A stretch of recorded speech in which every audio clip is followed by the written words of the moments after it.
নতুন সরকারের শপথ ঘিরে কূটনৈতিক অঙ্গনে তৈরি হয়েছে বিশেষ গুরুত্ব।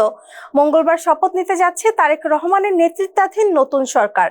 ত্রয়োদশ জাতীয় সংসদ নির্বাচনে নিরঙ্কুশ বিজয়ের পর বাংলাদেশ জাতীয়তাবাদী দল অর্থাৎ বিএনপি গঠন করছে নতুন মন্ত্রিসভা। এই শপথ অনুষ্ঠানকে আন্তর্জাতিক মাত্রা দিতে 13টি দেশের সরকার প্রধানকে আমন্ত্রণ জানানো হয়েছে। আমন্ত্রিত দেশগুলোর মধ্যে রয়েছে ভারত, চীন, পাকিস্তান, সৌদি আরব, তুরস্ক, সংযুক্ত আরব আমিরাত, কাতার, মালয়েশিয়া, ব্রুনেই, শ্রীলঙ্কা, নেপাল, মালদ্বীপ ও ভুটান। কূটনৈতিক সূত্র জানিয়েছে, বিএনপির নীতি নির্ধারণী নেতৃত্বের সঙ্গে আলোচনা করে অন্তর্বর্তী সরকার এই আমন্ত্রণের সিদ্ধান্ত নিয়েছে। নতুন সরকার গঠনের মুহূর্তকে আঞ্চলিক ও আন্তর্জাতিক পরিসরে গুরুত্বের সঙ্গে তুলে ধরার জন্যই এই আয়োজন করা হয়েছে।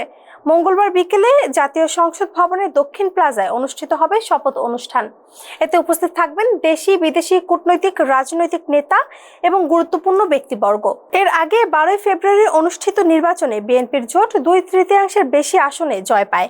এই ফলাফলকে দলটির বড় রাজনৈতিক প্রত্যাবর্তন হিসেবেও দেখা হচ্ছে।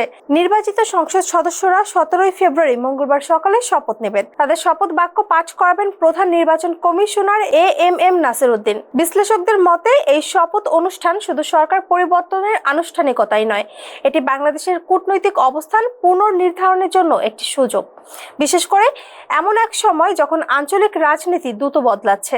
ভারত, চীন ও দক্ষিণ এশিয়ার দেশগুলোর উপস্থিতি নতুন সরকারের পররাষ্ট্রনীতির বার্তা বহন করতে পারে। এখন সবার নজর মঙ্গলবারের সেই শপথ মঞ্চে। এতক্ষণ সাথে ছিলাম আমি শম্পা আক্তার। ফেস দ্য পিপলের সাথে থাকার জন্য ধন্যবাদ।